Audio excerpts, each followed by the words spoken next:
I get a call that my baby daddy is in prison. He is swollen up with fluids. His heart is failing. So a couple weeks passed after I got that call, and then I got another call. And that next call was my son's family letting me know that my baby daddy was found deceased in his cell.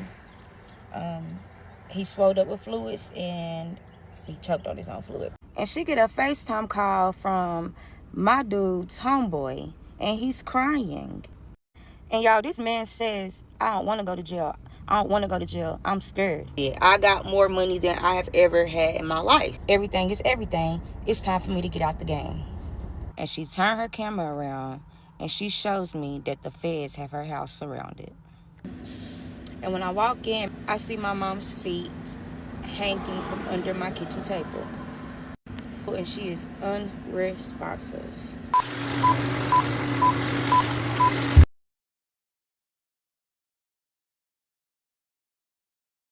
Y'all, this woman said in 1 year she got pregnant, federally indicted, her child got shot, and she ended up in prison. I'm not even gonna lie, this story gets crazy real fast. It all started when I was about 23 years old, right? I was the mother to just two of my kids at the time, my boys. And my oldest son's dad was in prison, and my youngest son dad was in prison, right? So it was just me and my two kids, and my mother was my only support system, but my mother battled addiction, so it was only so much support she could give me, right? So when times got harder, wasn't nothing I wouldn't do to make sure that my kids had what they needed. So if I had to go in stores and steal what they needed, that's what I did. I went in stores and I would steal what they needed. Obviously, I wasn't too good at it because I ended up with a theft charge and I had to go to court, and I ended up pleading out to it, and now it's on my record. So now I have two kids and a theft charge on my record, and I'm applying for jobs and I'm trying to get my life together, right? And I can't tell y'all how many job interviews I went to, how many orientations I went to. They would hire me, and then they would fire me as soon as my background check came back. And I am an only child, y'all, and I have that only child syndrome people talk about, where you feel like everything's supposed to go your way, right? So as I'm going to these jobs interviews and I'm getting denied and I'm getting fired, it start messing with me mentally. So y'all, while I'm already battling, trying to figure out my financial situation for me and my children, I get a call that my baby daddy is in prison. He is swollen up with fluids. His heart is failing. So y'all, when I get that call, I'm just like, God, what are you trying to do to me? Like, it's only so much I can take, right? So a couple weeks passed, maybe 2 weeks after I got that call, and then I got another call. And that next call was my son's family letting me know that my baby daddy was found deceased in his cell. He swelled up with fluids and he choked on his own fluid, pretty much. Y'all, that sent me, because I'm just like, not only am I struggling, I got two kids, but now one of my possible support system that could come home and do right is gone. It's gone. So now I'm really a single mother for real. When I say I went through such a dark moment, like I got so depressed, y'all, I can't even lie to y'all. I didn't want to be here anymore. And I remember, like yesterday, I was sitting in my car like I am now, and I was just staring off into space, and I told myself, I cannot create a solid foundation for my kids. I cannot even raise them. I can't make them happy because I'm not happy. I just feel like I'm better off if I'm not here. So I drove down to the store, bought me some ibuprofen PMs or Tylenol PMs, whatever they call, and I took the whole bottle. And all I remember is waking up to the fire department breaking my door down and taking me to the hospital. That's all I remember, is waking up and the fire department is breaking my door down. They put me in a mental institute for 72 hours, y'all. And in those 72 hours, I told myself, I don't care what I have to do when I get out of here. I got to get some money for my kids. So I had this homeboy, y'all. He was an old head. He was from up north, and I knew he was getting money because whenever I needed anything, if I needed a ride, if I needed anything that he could help me with, he would help me. And it was this one time we was sitting on my porch after I got out the hospital, and we was just talking, and I was venting, and I told him, I got to get me some money. So my homeboy told me, come up with $150 and call me. I'm going to show you something. And y'all, that was like music to my ears. Do you hear me? I'm like, I know this nigga getting money. He about to show me. You heard me? So y'all, long story short, I got the 150. I caught my homeboy and he pulled up on me with that thing. And I'm going to say that thing because I don't want TikTok banning me. And I don't want the people on here doing the most. But anyways, y'all, he pulled up on me with that thing. He backed it up for me. He told me what to do, how to do, and when to do it. You hear me? And baby, it was on like Donkey Kong from there. I'm talking about, I sat on my porch, because at this time I'm living in a project. So I sat on my porch, passed out some samples, and my shit got the rocking. Y'all, so at this point, everything. The money going, pockets fat, kids great, got a car, we living good, everything, but I'm still in the projects, right? So y'all, when I say my shit was rocking, I mean my shit was rocking. Like my door was like, the bando was like this all day long, all night long. It got to the point where I had to beg the Jays to just chill, let me get 30 minutes of sleep, and we good, right? So just imagine one apartment out of 100, and there's so much traffic going to that motherfucker, it gets the attention of the authorities in the office, right? So I get woke up to bangs on my door one morning, and y'all, I'm thinking it's the peoples. They want their little fix, you know what I'm saying? So y'all, go to the door and it's the police and it's the office, and they are handing me a piece of paper. And on that piece of paper, they're telling me that I'm being evicted due to too much traffic. So now I'm just like, golly, like if it ain't one thing, it's another. But in my mind, I'm like, that was your goal, to get you some money to give you and your kids a better living. So you got the money, go get you a house. And that is when I got my first house. So now I got the house, I got the cars, I got the money, I got an extra room. So I moved my mama in. I call my mama and I tell my mama, I got us a house, come on home. And she come on home. So now I'm feeling like that bitch. Do you hear me? I got the nice big house, my first house. I got the nice car. I done brought my mama to the crib. She good. She don't got to worry about nothing. The kids good. I bought my mama a car. Like, I'm feeling like I'm doing my big one. You hear me? And everything was great. Until one day I'm at the mall. Me and my homegirl. It's Halloween at this time. We getting ready for a Halloween party. Right?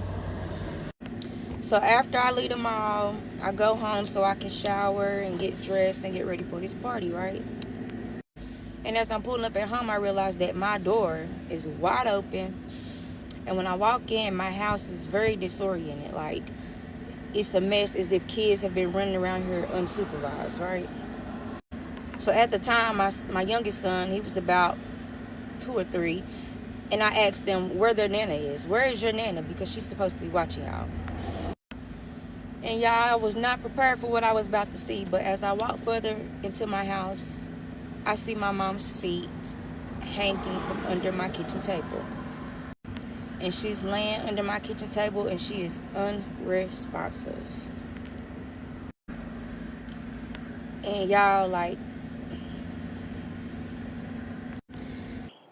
So when I walk in the house and I see that my mom is unresponsive, I immediately start trying to wake her up. I check her pulse and I started conducting CPR. Then is when my mama woke up and she told me she don't know what's going on, but she cannot move. Then is when my friend and I tried to attempt to pick her up, but at this point she was dead weight. So we contacted the ambulance, and the ambulance had to come and assist us with getting her up. So they take her to the hospital, and I hop in my car and I follow behind them. And when we get to the hospital, the doctor pretty much tells us that, you know, they've never seen nothing like this before, but she was pretty much deceased. Like her body was in the state of somebody that was deceased. Her body temperature had dropped. Her blood pressure was low. Her nervous system was shutting down. But she was fully awake and communicating. Then is when I found out how serious my mother's addiction had gotten, right? And I'm a firm believer that God will take you through something to show you something. And that's what I explained to my mother at that time.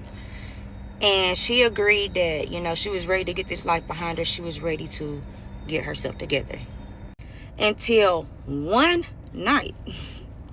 So it was this one night that me and my homegirl, we went to the club. We was out partying all night. Like, I stayed at her house because we was out all night, right? So it wasn't until that next morning that I decided to go home. And when I pulled up at my house, my door is kicked wide open. Again, y'all.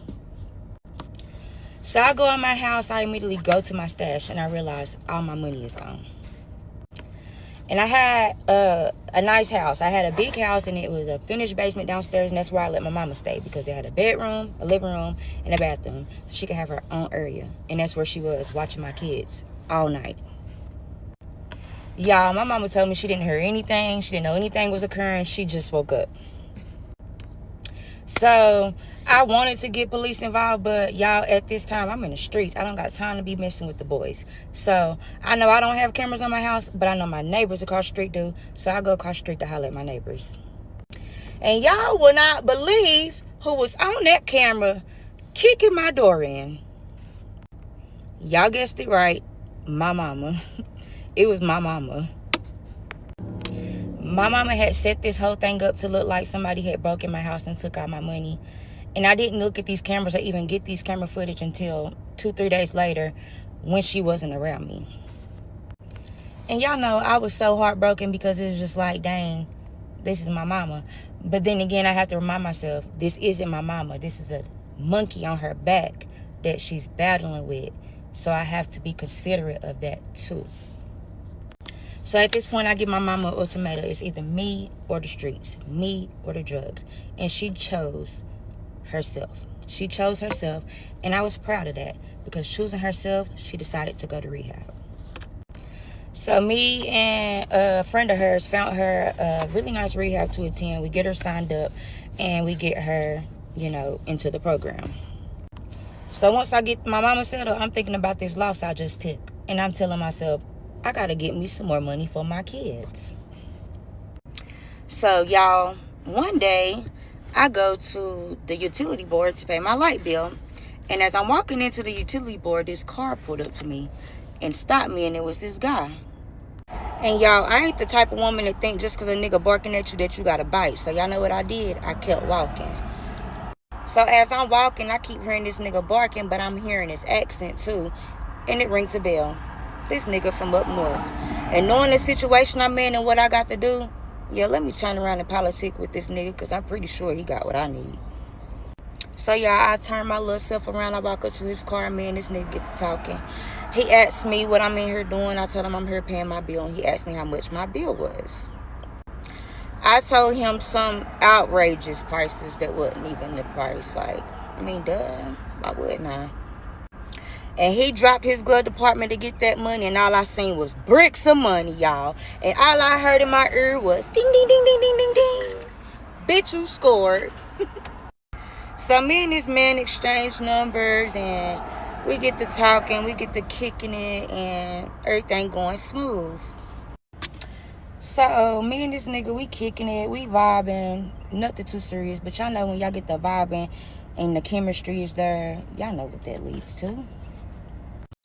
So 2 or 3 months passed, and you know, we locked in. Like, what we got going on is solidified. Like, I'm staying at his house or he's staying at my house, but we're together every day. So we decided to get us a crib together.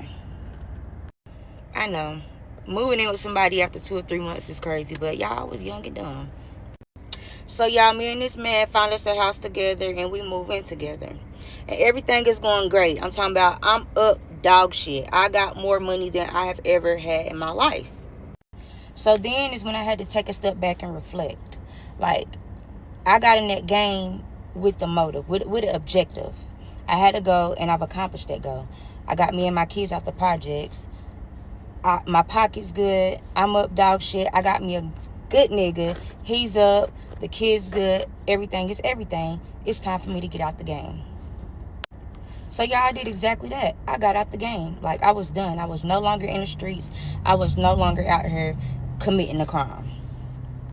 So a couple months passed and I'm chilling, but now that I'm out the game, I told my man that I wanted to invest. Like, it's time to make some legitimate investments.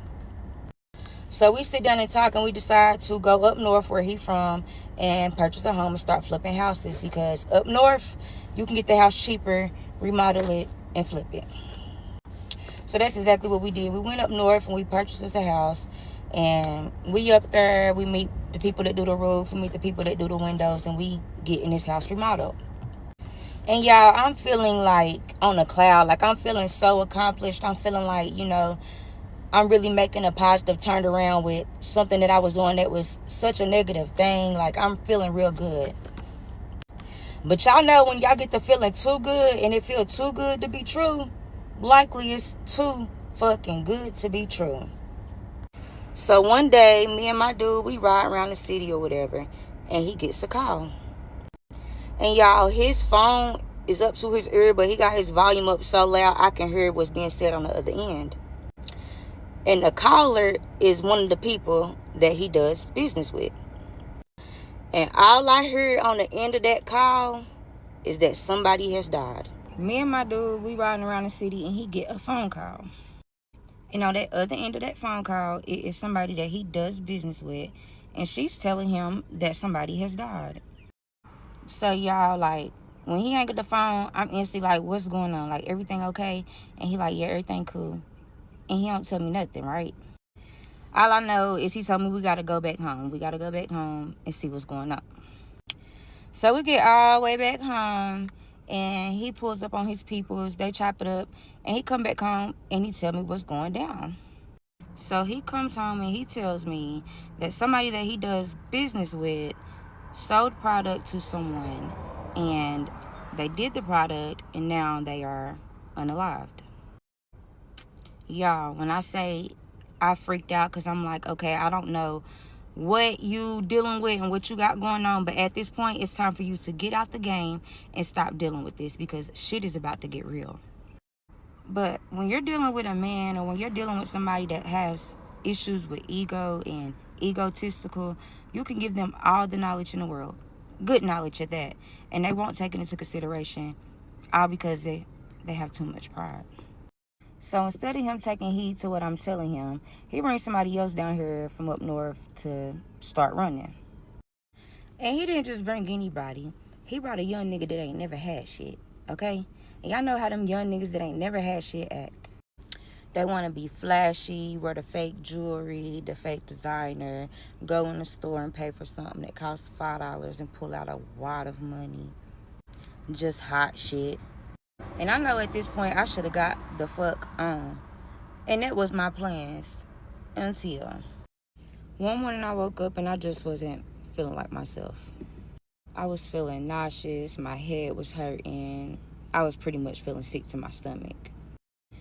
And I was vomiting. So I got up, got dressed, and I went to the doctor. And y'all know what I'm about to say. I was pregnant. And y'all, I'm not no woman that can't hold my weight, that can't stand on my own 2 feet and hold my kids down. But I'm thinking in my head, like, I'm a single mother. I've been doing this by myself for a very long time. And although I don't have a perfect man, I have someone that is present, and he doesn't have any kids. So I told him that I was pregnant, and he was so excited. And y'all, by this time, my mom is home from rehab. She's doing good. She's working 2 jobs. She has gained so much weight. We got her teeth done. Like, my mom's doing great. And she finds out that I'm pregnant, and she is ecstatic. Because at the time, I have 2 boys, and I've always wanted a little girl. So now we're all hoping that we have a little girl. And then the next morning, I woke up, and I was bleeding. And when I seen that, I knew exactly what was going on. Although it never happened to me before, I just knew that's not supposed to happen while you're pregnant. And it absolutely broke my heart to have to tell him and his family and my family that, we got excited, but it's over with. And y'all, I was a little sad, but I felt like so much was just going on around me. I just wanted to take a vacation. So I called my best friend. I booked us a flight, and we took us a trip to Miami. Now, mind y'all, at the time when I linked up with this dude, I turned my best friend onto his homeboy. So we, doing this double date thing. So y'all, we go to Miami. We turn up. We're having a great time, right? Until this one night, me and my best friend, we go get us some drinks. We go get our little towels and our blankets, and we're sitting on the beach and we vibing. And she get a FaceTime call from my dude's homeboy, and he's crying. So I look at my best friend and I'm like, what is going on? Like, why is he crying? Like, feel me? So she turned the phone up so I can hear why he is crying. And y'all, this man says, I don't want to go to jail. I don't want to go to jail. I'm scared. So now, How many of y'all know what this is a sign of? Hurry up. I'm going to wait until y'all run to the comments and tell me. We'll compare notes later. I'm like, what's going on? Like, what do he know that we don't know? Who's going to jail and why? So I call my dude on FaceTime and I turn the camera around and I let him see and hear what his homeboy is saying. But just like he did the other situation, he just shrugged it off like it was nothing. And he like, what that nigga talking about? Ain't nobody going to jail. So my homegirl talked to him. She trying to calm him down. She like, what's wrong, baby? Like, why you think somebody going to jail? Why you think somebody going to jail? And this man just was like, I don't know, but I just got a feeling. And you know what they say about when you get that feeling. You better follow your gut. So me and my best friend, we continue on with our vacation. We partying up. We living our best life. So once the vacation comes to an end, we get on our flight and we fly into Atlanta. And my dude had this guy that was his driver come pick us up from the airport. And we tired and we hungry, so we stop and we get us some food. And mind y'all, when we left to take this trip, he drove us to the airport in Atlanta. So we done had, one good ride with him already, vibing, talking, chilling, conversation back and forth, right? So we pull over at American Deli to get us some food, right? And we go in, we order our food, and the driver stays in the car.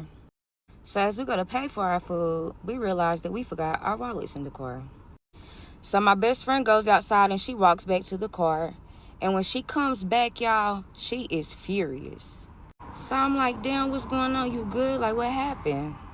And y'all, she tells me that when she goes back to the car to get our wallets, the driver has both of our IDs in the car looking at our IDs. So after we grab our food, we go back to the car, and I'm like, damn, what you on? Like, why you looking at our IDs and shit? So he like, I just wanted to know y'all name.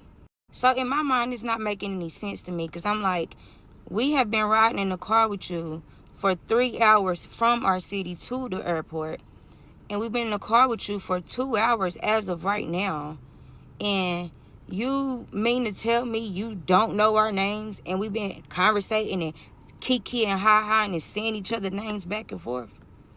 So I call my dude and I'm like, hey, your homeboy, he tripping. I don't know what he got going on, but you need to holler at him. So when we get back, my dude, he trips out on him. He asks him like what he on, and he keeps saying the same thing. I just wanted to know their names. So at this point, he's irritated. Like, he feels like, okay, I got one homeboy calling me crying. I got the other one wanting to look at my girl and her homegirl IDs. Everybody moving funny, so he cuts everybody off. And he's somebody that drags something. Like, he festers on things and he lets it cloud his mind. So the next day, he sent me a text message and he was like, I'm so tired of everybody. I'm about to cut everybody off and it's just going to be me and you. And I don't think nothing of it. I'm just like, yeah, I feel you, babe. Like, just trying to comfort my dude, right? So a couple weeks pass, and me and my dude, we get back on the baby making mission, right? And after a month of trying, I find out that I'm pregnant. And weeks passed, and we went to our first doctor's appointment, and we heard the baby's heartbeat. So we knew that we were finally growing a healthy baby. So now that I know I have another child on the way, I decide that I'm going to do what it is that I've always wanted to do, and I signed up for nursing school. So I got my enrollment, and I found out that I start school in 2 weeks. And 2 weeks passed, and it's Easter weekend, the weekend before I start school. And me and my baby daddy, we are at odds because I find out that he's cheating on me. And because there's so much tension between us, we decide to give each other a break. So it's the morning of me starting my first day of school. And as I'm leaving the house, he's leaving the house to go up north for a while so we can have a break. So I'm at school and I'm enjoying my first day of class until I get a phone call.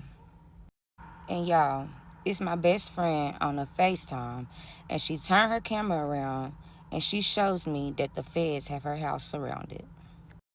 So at this point, I'm freaking out, y'all. I'm like, oh my gosh. And I hang up and I call my baby daddy. And as always, he shrugs it off and tells me, oh, well, if the feds got their house surrounded, that mean they was coming for that nigga.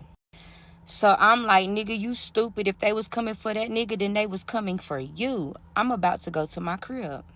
And as I'm walking out my office of my school, the police is walking out of the office of my school. And they stop me and they call my name. And they tell me that I have a warrant for my arrest and I need to come with them because I got some things going on at my house. Me and my dude, we riding around the city and he get a phone call. And on that other end of that phone call, it is somebody that he does business with. And she's telling him that somebody has died. So y'all, like, when he hang up the phone, I'm instantly like, what's going on? Like, everything okay? And he like, yeah, everything cool. And he don't tell me nothing, right? All I know is he told me we got to go back home. We got to go back home and see what's going on. So we get all the way back home, and he pulls up on his peoples. They chop it up, and he come back home, and he tell me what's going down. So he comes home, and he tells me that somebody that he does business with sold product to someone, and they did the product, and now they are unalived. Y'all, when I say I freaked out, because I'm like, okay, I don't know what you dealing with and what you got going on, but at this point, it's time for you to get out the game and stop dealing with this, because shit is about to get real. But when you're dealing with a man, or when you're dealing with somebody that has issues with ego and egotistical, you can give them all the knowledge in the world, good knowledge at that, and they won't take it into consideration, all because they have too much pride. So instead of him taking heed to what I'm telling him, he brings somebody else down here from up north to start running. And he didn't just bring anybody. He brought a young nigga that ain't never had shit, okay? And y'all know how them young niggas that ain't never had shit act. They want to be flashy, wear the fake jewelry, the fake designer, go in the store and pay for something that costs $5 and pull out a wad of money. Just hot shit. It's not just the young ones. Somebody who ain't used to shit, sometimes they take that shit like somebody with a trauma, stunting their growth. They'll be 55-year-old shit acting like there's some 25-year-old fine shit. And I know at this point I should have got the fuck on. And that was my plans until one morning I woke up and I just wasn't feeling like myself. I was feeling nauseous, my head was hurting, I was pretty much feeling sick to my stomach. And I was vomiting. So I got up, got dressed, and I went to the doctor. And y'all know what I'm about to say. I was pregnant. And y'all, I'm not no woman that can't hold my weight, that can't stand on my own 2 feet and hold my kids down. But I'm thinking in my head, like, I'm a single mother. I've been doing this by myself for a very long time. And although I don't have a perfect man, I have someone that is present and he doesn't have any kids. So I told him that I was pregnant and he was so excited.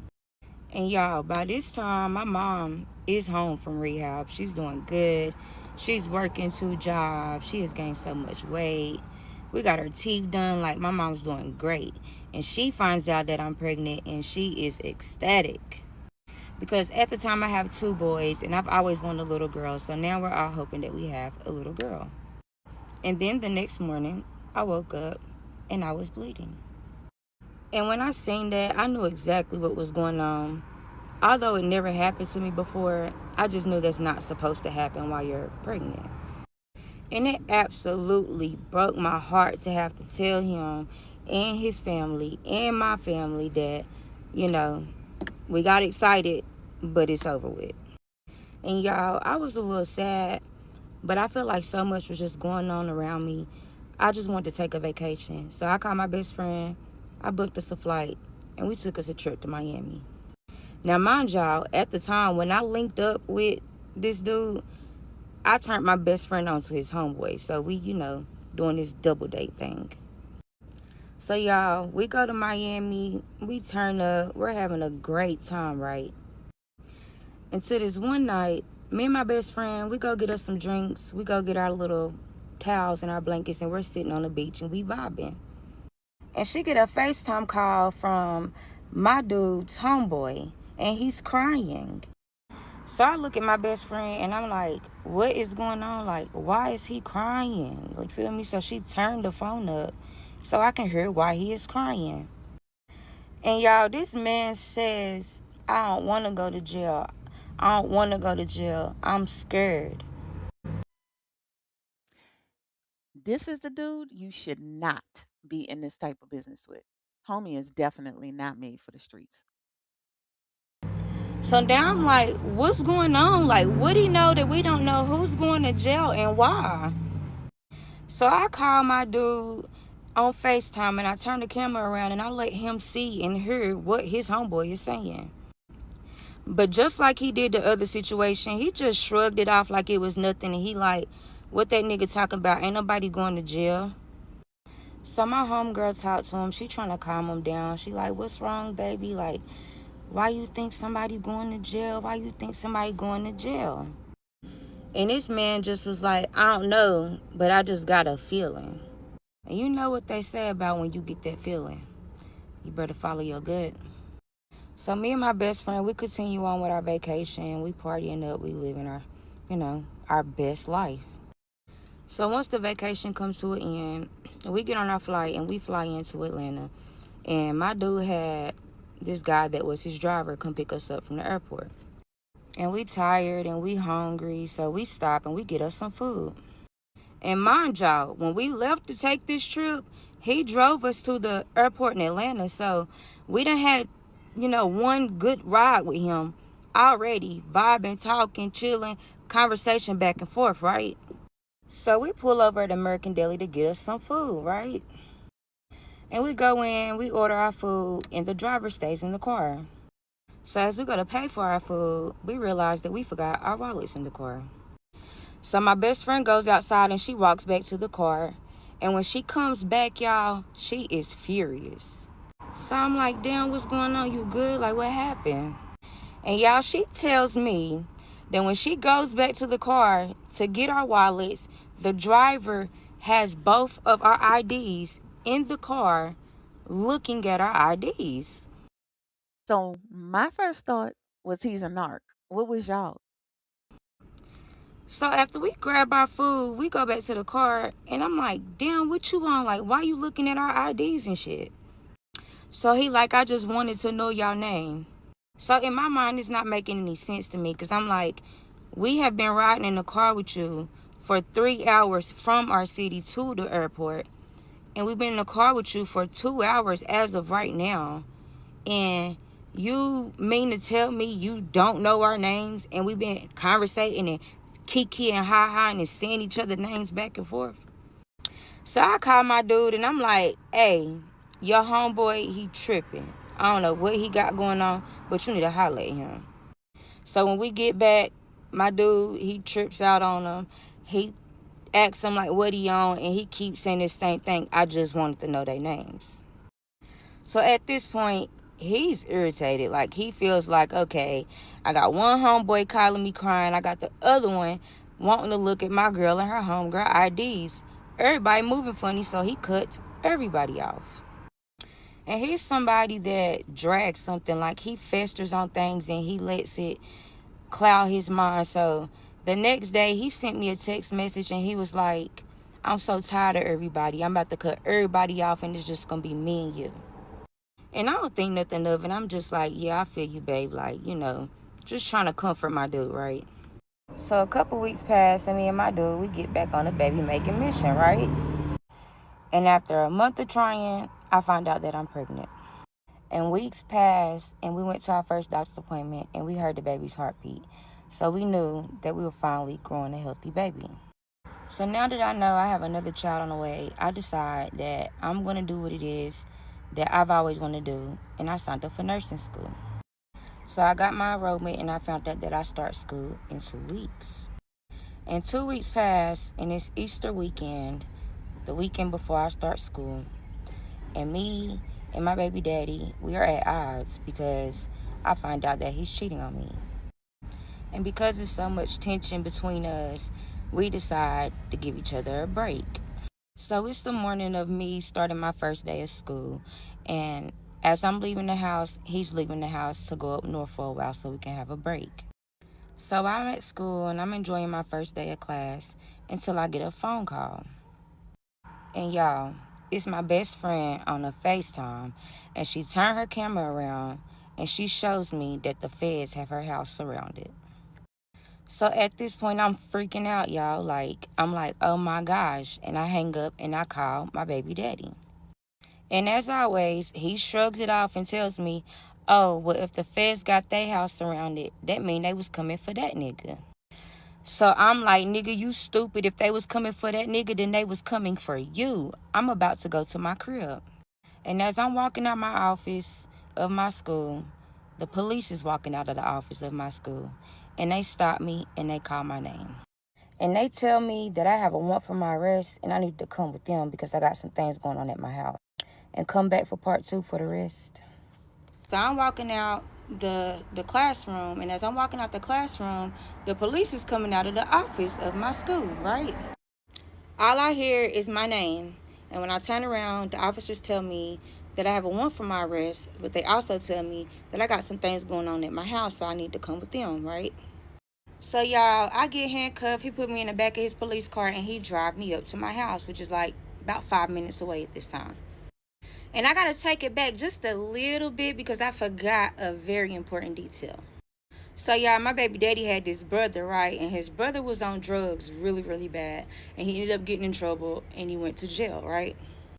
So my baby daddy was just like, as soon as he get out the county, he wanted to come and get him and move him down here with us. And at first I was against it because I'm like, I really don't know this man. But if don't nobody know how it feels to want to save your loved one, I do. So I agreed.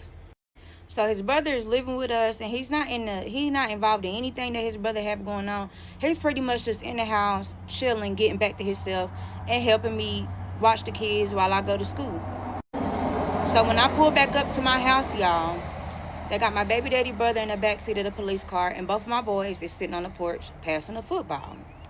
So they immediately put me in the car with my baby daddy brother, and I look at him and I'm like, bro, what the fuck is going on?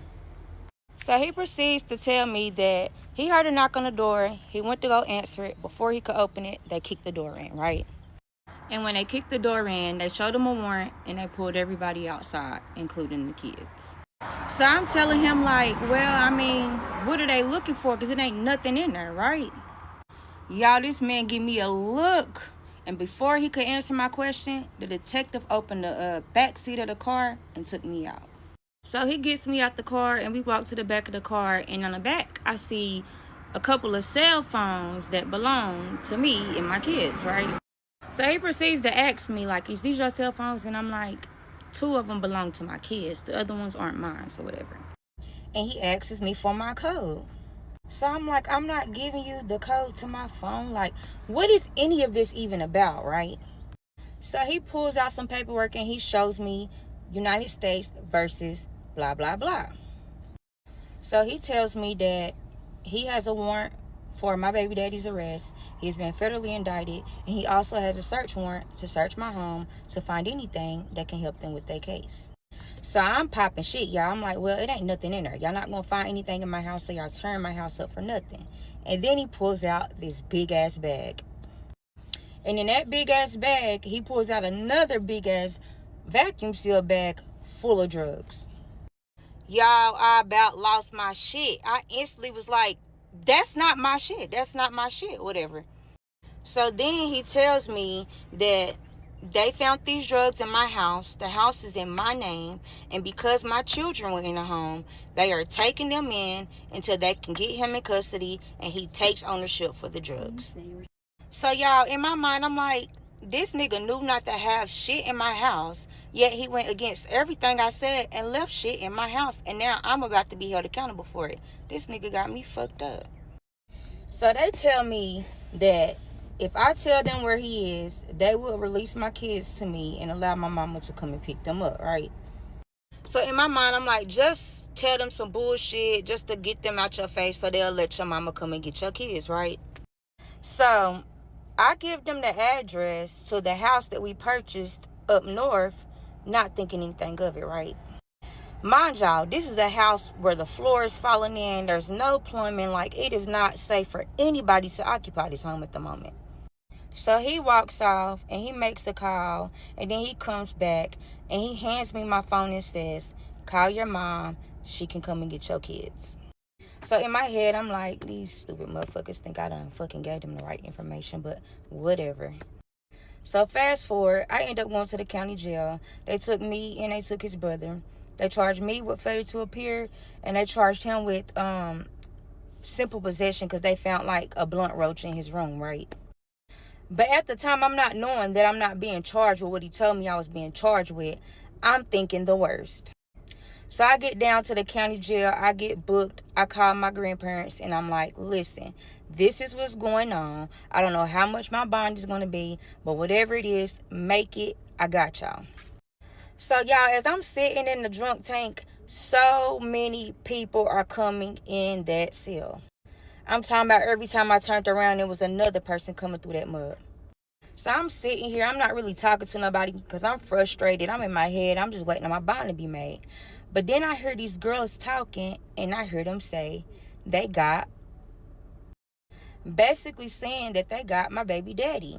So, y'all, I'm like, oh, my gosh, I wonder where they found him at. So now I'm being nosy. I don't even want them to know that I know this man, but I'm trying to figure out a way to talk to them to get the information. So I'm like, dang, they got y'all plug where they get him at. And they proceed to tell me that they got him at some house in Detroit. Yo, I was like, what the fuck? Like, why of all times, you want to be at that house now? So I bond out of jail. I go back to my house. It's a wreck, y'all. Me and my baby daddy brother, we cleaning it, and we just like, what's next? So I gave my baby daddy brother option. I pretty much told him, you can stay here with us or you can go back home. But because he felt homesick and he was kind of going through the motions of his brother leaving, he decided to go back home. So fast forward, y'all. All that happened in April. Here it is June, and I'm back in nursing school, right? And me and my baby daddy, we still having communication because I am pregnant with his child. And I'm still feeling like kind of bad because I'm like, damn, I told these people this address, but I never intended for them to find him there. So, y'all, it was this one day. I had a dream. And y'all know when y'all pregnant, y'all having pregnancy dreams, they feel so real. And in my dream, the DEA and the marshals are knocking on my door and they're calling my name, telling me they have a warrant for my arrest. And when my baby daddy called, I tell him, like, I feel like they're going to get me. I feel like I'm going to jail. And he like, nah, you good. So, y'all, it's this one day I'm sitting in class, and I get a screenshot of my mugshot on a crime page. And it's pretty much saying, wanted, if y'all know or seen this person, contact blah, blah, blah for reward. So I'm like, what the fuck is going on? What are they looking for me for? So I called the number that was on the flyer. And I'm like, hello, I heard y'all was looking for me. So the people tell me that pretty much it was a mistake. They posted it by mistake. They aren't looking for me. They apologize, right? But I knew that wasn't right because I just had this ill feeling in my stomach that something was just not right. So I leave school. After class is over, I go home and I'm sitting on my porch. And as I'm sitting on my porch, I see a van ride by and the door slide open. And I look up and all I see is some people with this army fatigue on, and he look at me and he says, I instantly call my mama, y'all, and tell her I'm going to jail. Come over here and get the kids. So they tell me that I'm being charged with conspiracy to distribute and possession with intent to distribute. Possession? I thought y'all was charging that nigga with his shit. Why am I being charged with possession? So they take me to jail, and how the feds work, when you get arrested, if you're arrested before 4, you're going to court immediately. But since I was picked up after 4, I went to court the next morning. And when I got to court, they reading off these charges, and they telling me all the time that these charges carry, and I'm just freaking out, y'all. And because I had no priors, and I wasn't a flight risk, and I had never been in trouble before, they let me out on pretrial release. And y'all just gonna have to come back for part 5 if y'all want the rest of the story. Because this shit gets crazy. It gets crazier and crazier and crazier. And let me just remind y'all, all this shit happened in 6 months, okay? 6 months. I went to court the next morning, and they let me out on pretrial release, right? But when I get in the courtroom, if anybody's ever been in a federal courthouse, y'all know how intimidating that courtroom is. So I get in there, and I'm seated at this table, and I'm seated next to someone that they're referring to as my lawyer. And at the other table, it's a man that they're referring to as the U.S. attorney. And behind me is my father, my mother, my grandparents, my homegirls, and just a shitload of support, okay? And I'm like, okay, period. They don't play about the kid. This is the preliminary, and they deep about me, you hear me? So the U.S. attorney stands up, and he's presenting his case, and he's giving the facts, and he's telling my charges. And he's giving his reasoning for opposing to me getting pretrial release, right? And then my lawyer stands up, and she's giving the facts, and she's telling how I'm not a flight risk, how I'm not in danger to society, and also how I'm pregnant with my baby.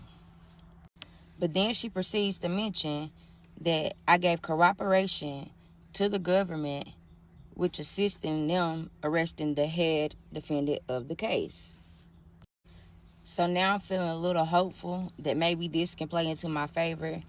And y'all, it definitely did, because the judge agreed to release me on pretrial release on certain conditions. And one of those conditions was no communication with any of my co-defendants, including my baby daddy. And y'all, how I'm feeling right now, I really don't give a fuck about having communications with this man. Just let me out, okay? So I meet up with my lawyer, and she pretty much tell me she don't know anything right now. She's going to file a motion for the discovery, and she will get with me when she receives it. So, y'all, I get out of jail, I go home, and I'm just sitting in my house, and I just feel like such a dark cloud over this home, and my kids no longer feel comfortable in this home. So now my next move is to find a house for me and my kids to be comfortable, right? So I get on top of it. I immediately find a house for me and my kids to move to. And how convenient it is, it's like 3 houses down from my grandmother, right? So I get me and my kids moved, we get settled, and I continue on my journey in nursing school. And although I'm fighting these crazy charges, I keep telling myself that if it's for me, it's for me. So keep going, because I know it's got to be a blessing somewhere in this lesson.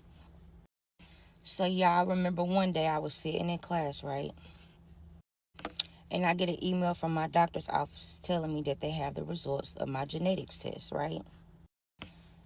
And I said that I wanted to do a gender reveal, but I was extremely depressed, and I just felt like I needed some type of happiness in my life. So I opened the email, and the email told me that I was having a girl. And I remember screaming in my class. I cried. I was so excited, y'all. Like, I immediately got online and started ordering all type of little girl shit, because I'm like, finally, something good, you know? So life is going okay at the moment. You know, I'm fighting this case, but I'm really just trying to embrace everything that I have in front of me and be grateful for the days that I do have. And everything was good. Everything was going okay. And then I got a call from my lawyer. And she's pretty much telling me that she has received my discovery. And as of right now, all she sees is a couple of intimate pictures and videos of me and my baby daddy in his phone.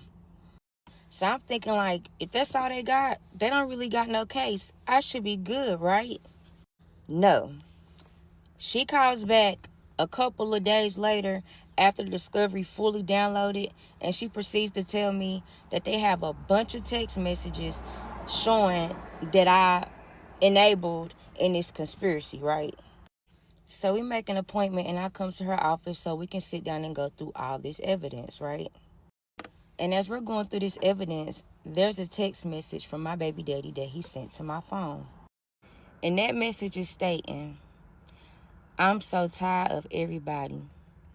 I'm about to just cut everybody off and it's just gonna be me and you.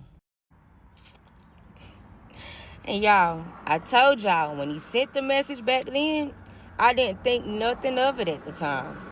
So I explained what that text message was about and she wrote everything down. And then we moved on. So then she proceeds to show me where they have these text messages that was taken out of my phones that was confiscated when they came to my house. And mind y'all, these is some old phones that I let my kids watch YouTube and play games on. But those also are the phones that I was using when I was outside playing in the streets. And y'all, it is so true when they say karma will come back around and bite you in the ass. Because it came back around and bit me in the ass. Because although I got out the game when I met this man, there's text messages from the year prior when I was selling drugs. And back around that time is around the time they started investigating him. And although I didn't do any business with anybody on this indictment, mind y'all, it is 28 people on this indictment. And out of 28 people, I know his brother, him, his homeboy, and the driver. So looking at the dates of their investigation and the text messages in my phone and the correspondence between the two of us, they pretty much have enough evidence to prove conspiracy, right? So now we move forward to the possession with intent charge. And I mentioned to my lawyer again, that is not my stuff, so I should not be charged with it. And she proceeds to tell me that my baby daddy refuses to talk to the government. He refuses to mention anything about this case, even as far as taking accountability for the drugs that was found in my home. So now I'm just like, I'm fucked. I'm fucked. And I can't even talk to this man to even get an understanding of why you're doing me like this. Mind y'all, I'm carrying this man's first and only child. So y'all, at this point, I think I fall into one of the darkest depressions that I have ever been in my life. Because now, moving forward, I'm looking at my future days as my last days that I'll be out here, right? I even looked forward to my career and just had to accept that that's just not what's ideal for me. That's not what is meant for me. And I dropped out of school. So months passed and it is now December. And it's time to give birth to my baby girl. So on December the 6th, 2019, I give birth to my beautiful baby girl and I name her Ivory. And y'all, that was one of the most bittersweet moments because I'm holding this little girl in my arms that I've always wanted. But I'm also thinking about the fact that I'm about to leave this little girl out here in this world and I don't even know how long I'm about to be gone. So after I give birth to my daughter, y'all know how it is. Postpartum is a motherfucker. So being under postpartum and facing everything I'm facing, I make an irrational decision and I get in contact with my baby daddy because I need help understanding why are you wanting to take me away from my kids. And this was the response this nigga gave me. Pause it. Read the screen. So y'all, I'm fuming at this point. Me and him going back and forth and I'm calling him every name in the book except for a child of God, okay? And I finally just have to accept that this man is he's just an evil person. And no matter what I tell my lawyer, in order for them to drop the charges on me, he has to take ownership. So some time passed, y'all, and this man finally get his discovery. And all I know is I'm scrolling on social media and I see that I'm the topic. Y'all, I was under attack. I'm talking about they was making statuses, they was making lives, I'm getting messages, people calling my phone private, threatening me. So I'm feeling like under attack. I'm scared for my life at this point. Like, I'm feeling defeated because everybody's attacking me and making me feel like the villain for telling where this man was.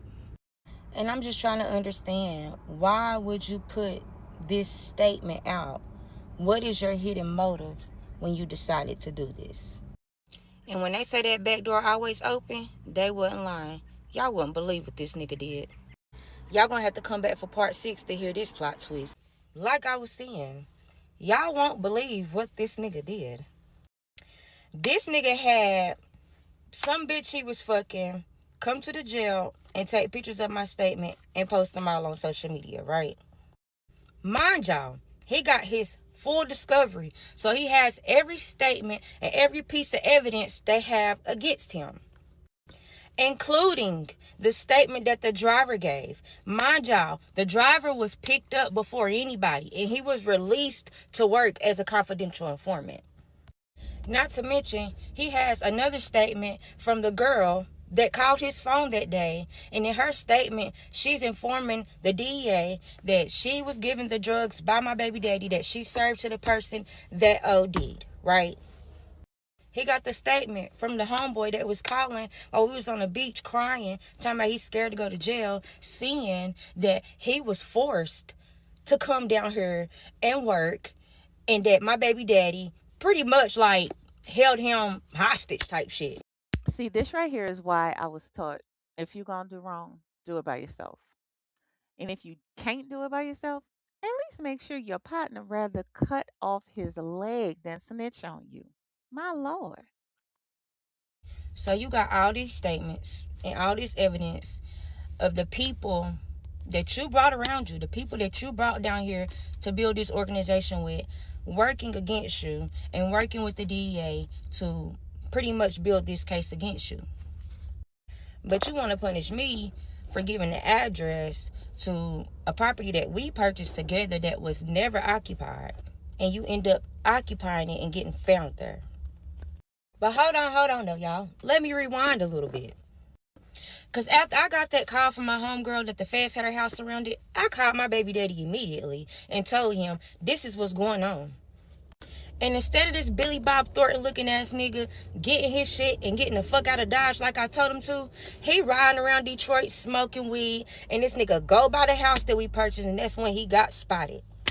And from that point on, he was spotted riding around Detroit, and he eventually got pulled over in Popeye's drive-thru, y'all. Fat, hungry ass nigga. Like, how can you even eat at a time like this? The fuck? I should have knew this nigga wasn't straight then. So, y'all, I'm fuming because I'm getting calls all night. I'm getting screenshots of different opinions, different statements, different posts, just people going crazy, right? And under pressure, I made another irrational decision, and I contacted this nigga again. Because I need to know, like, why are you doing me like this? Like, seriously, y'all, I really want to know, why are you doing me like this? And mind y'all, from the day I started fucking with this nigga to the present time, I wasn't selling the liquor drugs. I wasn't in the streets. I was doing hair. I was working. I was selling food. I was doing anything to keep my cash flowing and to keep me out the way. So for that to be your reasoning for exposing me because I want to be accepted by the streets was just crazy to me. So once I realized there was no rationalizing with this nigga, no having or coming to any type of understanding, I just decided to move on with my life the best way I can while fighting a case and while being under attack, because in everybody else's mind, I'm the bitch that took down everybody from Detroit, right? So a couple months passed and I thought everything had died down. Until this one day. It was April the 10th, 2020. And me and my kids was outside. We was cutting the grass, we was blowing the leaves, and we was preparing for Easter weekend because we was going to have a cookout and a big Easter egg hunt, right? And as we wrapping up our yard work, my grandmother calls me to find out about our plans for Easter. So I get in my car so I can answer this call because it's loud, because my son outside blowing the leaves and the grass off the pavement where the basketball goal is, right? So as I'm sitting in this car and I'm on this call, I hear gunshots. Bow, bow, bow, bow, bow.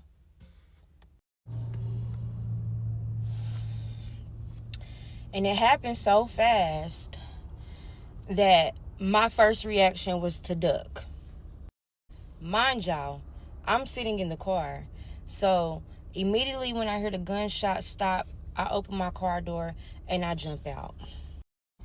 And I'm looking around to make sure that everything is okay and that everybody's okay. And I'm thinking everybody's okay until I look down and I see a couple driplets of blood. My heart dropped, like it's dropping now, telling y'all this story. And as I'm looking down at these blood drops, I hear a little voice say, "Oh no, I've been shot."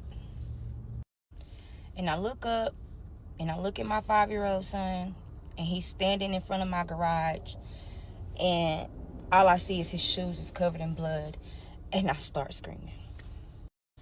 And I grab my baby, but I'm making sure to be careful because I don't know where he's shot at. I just know that I see blood, and I just wanted to hold him. And my mama come running out the house, and my oldest son come running in the house, and I'm just screaming, "Call the police, call the police." And when my baby first realized that he was shot, y'all, he a soldier. He wasn't crying. It was me freaking out and crying that scared him and caused him to start crying. So y'all, the ambulance gets there, the police gets there. They put my baby in the back of the ambulance and they take him to the hospital, and I follow behind him. And at this time, it's the very peak of COVID. So because this virus is going on, they're trying to investigate what this virus is. They're not really allowing anybody in Raise the your hand if hospital you unless know they're damn being well seen. he did that. So I'm sitting outside of the hospital and I'm just like I'm hyperventilating, y'all. Like I'm losing my mind because I just don't know what's going on. I don't know why this has happened. I don't know who did this, but the only thing I could think of is my baby daddy. So while I'm sitting outside of the hospital, the police come and they're questioning me, and they ask me, where do I think this came from? And I told him I don't know where this come from because I literally didn't know where this came from. All I knew is that I'm fighting a federal case and my statement was just exposed a couple months ago. So as soon as I was done being questioned by the detectives, the doctors come out and let me know that they have more information about my son. And they informed me that he was shot in one leg where he was grazed and went through the front, came out the side. And in the right leg, he was shot in the front and it came out the back of his calf muscle. And they showed me the x-ray, and the x-ray is about this much of his bone missing. And also, the doctor makes sure she tell me that the bullet missed his main artery by this much, y'all. All I could do was thank God that my baby was still here and that he still had a fighting chance at life. So we go back and they let me see my son before they take him back for surgery. And y'all listen to my baby. Just listen to him. That's why I was crying. In that moment, the only thing my baby could ask me was, "Why was you crying, mama?" And I'm crying, y'all, because of course I'm crying because my baby is having to go through this, but the tears are a lot more heavier because I'm thinking about all these events that's occurring and what I felt like I did to save my kids at the moment could possibly be the outcome of my baby having to go through what he's going through right now. So surgery goes well. We get out the hospital, and pretty much my main focus is nursing my baby back to health the best of my ability, you know. And look at him, y'all. My baby was trying. He was not letting nothing stop him. On it, yeah. Look. So by now, the information about the shooting has gotten back to the U.S. attorney, and they're questioning my baby daddy, and they're pulling his phone records, and they're pulling his emails to see if he made the call for this to happen. And as they're going through his phone records and they're going through his messages, they stumble across the message where I contacted my baby daddy, and we're going back and forth about this paperwork being exposed. And in the heat of that argument, they also see where my baby daddy told me that my paperwork was exposed because I told the DEA that he was in Detroit buying drugs, and that's how they got their search warrant to get into the property that we purchased. And there's another message where I'm denying it because it wasn't true. I didn't tell him that. So when the DEA sees that message, he is fuming. So about a month and a half passed. It's now June. And I get a call from my lawyer. And on the other line, she's telling me, I have some bad news. And y'all just going to have to come back for part 7 if y'all want the rest. We're going to wrap it up. I get a call from my lawyer. And on the other end, she's telling me that she got some bad news. And y'all, I'm instantly thinking she finna tell me some bad news about the situation that occurred with my son, right? And I was not prepared for what this lady was about to tell me. She proceeds to tell me that she receives the email from the U.S. Attorney. And in the email, he's stating that due to my communications with my baby daddy, I have violated my terms of supervised pretrial release. But she also told me that he hasn't said that he's going to violate me yet. He's still going through the phone calls. He will get back with us, right? And although she's telling me this, I'm thinking the worst, but I'm trying to keep a little faith that maybe he would take into consideration that I'm still dealing with my son in his healing stage after the incident that just occurred 2 months ago, right? So a day passed and I get another call from my lawyer. And she's telling me that she has finally received a response from the U.S. Attorney. And in that email, he's stating that he's finally went over all the emails and all the phone calls that my baby daddy has made during his stay at the county jail. And I didn't find anything to the magnitude of proving that he had anything to do with the shooting that occurred at my house. This woman was carrying his child or had had the child either way and just didn't care. And she had children already. He just wanted a shot up. Wow. And after carefully going through all of our emails, she said that he finds the email where my baby daddy said that I told the DEA that he was in Detroit buying drugs, and that's how they got their search warrant to search the house up in Detroit. And he also see the email where I'm denying it. And that information alone pissed the U.S. Attorney off because they got their affidavit to get the search warrant in Detroit based off of telling the FBI in Detroit that I told them he was in Detroit buying drugs, and that was not true. As soon as it was confirmed to my baby daddy that that information wasn't true, he hit his lawyer up and told his lawyer to file a motion to suppress his evidence because they got evidence on him that they're charging him with, right? And because of all of that, he is violating my pretrial release, and I have 72 hours to turn myself into the federal building. But let me tell y'all how cold the U.S. Attorney played it, right? So after he dropped the bomb of basically like, I'm violating you because you fucking up what we got going on, he proceeds to send over every email that my baby daddy has sent to every bitch that he was communicating with, right?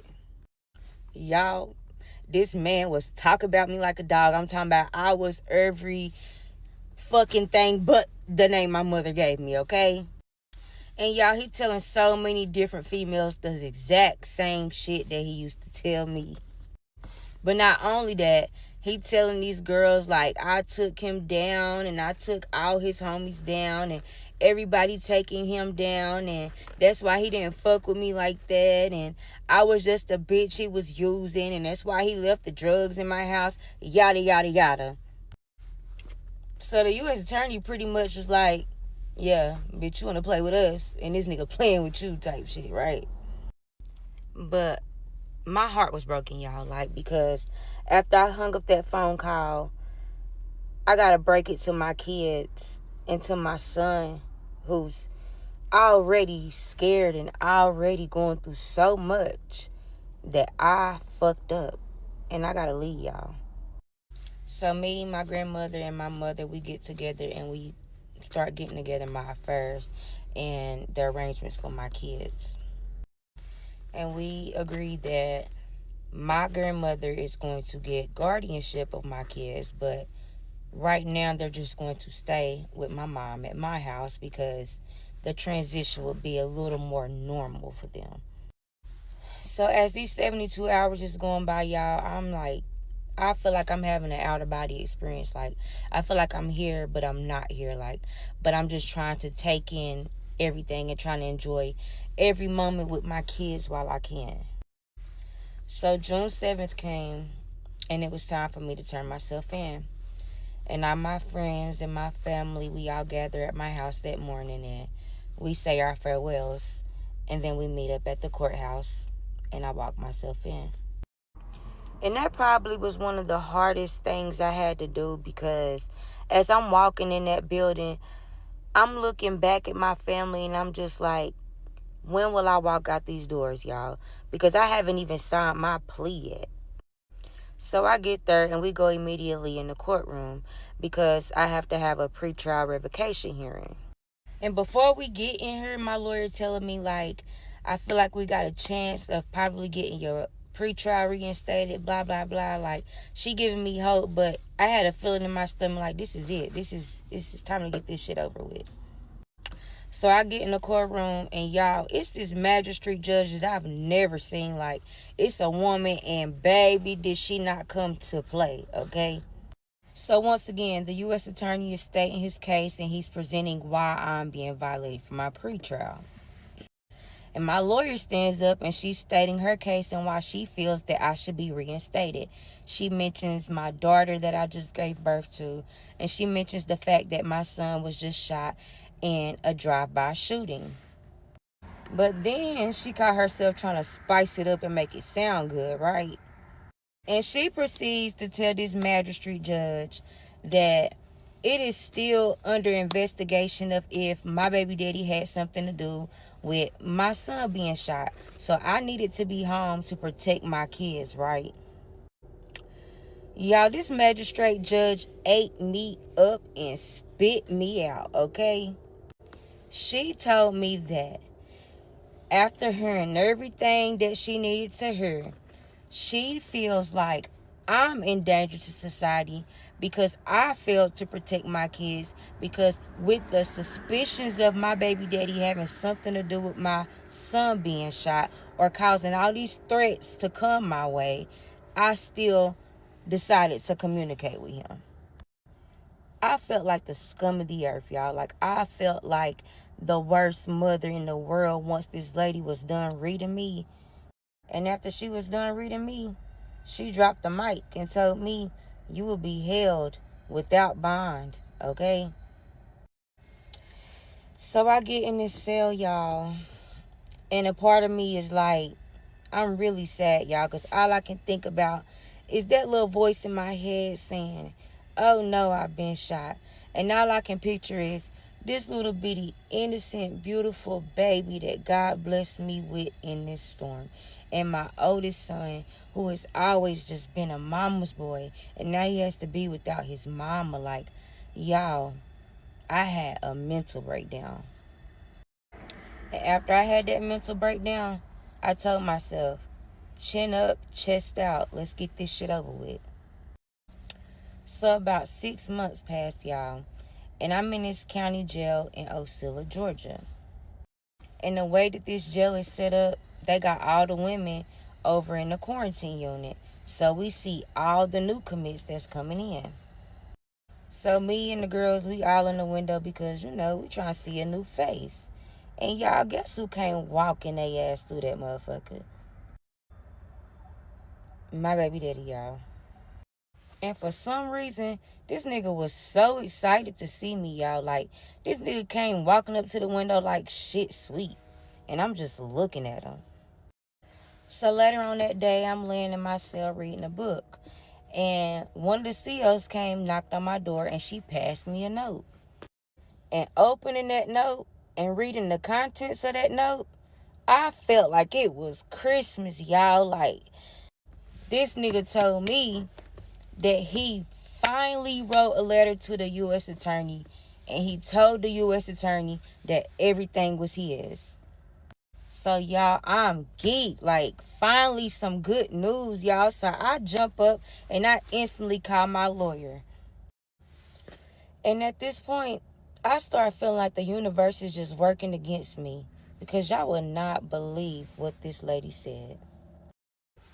She told me that although this nigga took his charge, now they charging both of us with it. Oh, and by the way, the U.S. attorney got your plea agreement ready. I know. Y'all tired of me. As I'm on the phone with my lawyer, she telling me that they pretty much charging both of us with the drugs that was found in my house, because basically he waited too late. He waited too late to take the charge, and now they're just going to charge both of us with it, right? But then she tells me that they have my plea agreement ready, and she's going to send it over in the mail for me to look over. So, y'all, I'm pissed, because at this point I feel like I just can't win from losing. Like, no matter how much faith I keep in this situation, I just keep losing. So a couple days pass, and I finally get my plea agreement in the mail. And when I open my plea agreement, it's basically saying that I'm pleading guilty to conspiracy to distribute 400 grams or more, possession with intent to distribute 400 grams or more, and money laundering. Money laundering? The fuck, where'd that come from? So I call my lawyer, and I'm like, yo, I got the agreement, and that's cool and all, but where does money laundering coming from? And she tells me that there's been new evidence in my discovery, and in that evidence is two separate transactions, one of which I sent $350 to his mom for her light bill, and another transaction of $250 that I sent to his sister to get her kids some shoes for Christmas. So I'm like baffled at this point, because I'm like, how can they prove that that money that I sent to them was from drug proceeds? And she basically said that they can't prove that what I'm saying the money was sent for is what it was sent for. And they also can't prove if that money was sent to secure drugs or to launder money. So here I am, stuck with count 1, count 3, and count 9 of this indictment. And the plea agreement states that with these charges, pleading guilty to them carries a mandatory minimum of 10 years. So I'm like, 10 years? I don't know if I'm about to sign to walk away from my kids for 10 years, y'all. And she tells me to turn the page to the last page of the plea agreement. And in that last paragraph, it states that I am safety valve eligible. And being safety valve eligible pretty much gives the judge the discretion to sentence you under the mandatory minimum. So if I sign this 10-year plea agreement and I'm safety valve eligible, and I get my points off for being a minor role, my points off for having minimum criminal history, and my points off for accepting responsibility, I'm looking at about 5 years. So the way the odds stacked against me, and the way the judge and the U.S. attorney is mad at me, I told myself, get little and get on, and I signed that plea agreement. So my lawyer set a court date for us to go in front of the judge and for me to change my plea from not guilty to guilty. And then they set a sentencing date for 6 months out for me to come and get sentenced. But before we have this court date for me to change my plea, I asked my lawyer to file a motion for me to be furloughed so I can attend my loved one's funeral. Because like a week before I got my change of plea hearing, I get a call from my granny and from my mom, and they're telling me that my great-grandmother has passed away. And I know that I haven't mentioned my great-grandmother a lot in this story, but my great-grandma was somebody that took care of me my whole life. Like it was nothing that she would not do for me, and vice versa. And a part of the reason that I moved in the house that I was living in before I went to prison, that was 3 doors down from my grandmother, I moved there so that I can help her take care of my great-grandmother because she was declining. And before I turned myself in, y'all, I went to see my great-granny. And I talked to her, and I told her that I don't know how long I'm going to be gone, but you got to promise me that you're going to wait for me. But she was an 87-year-old woman that took care of everybody in her family, that took care of anybody that encountered her, and that lived her life. And she was tired. And y'all, that motion that my lawyer filed went straight to the same magistrate judge that told me I was a flight risk in the first place. And she denied my motion, stating that I was a flight risk.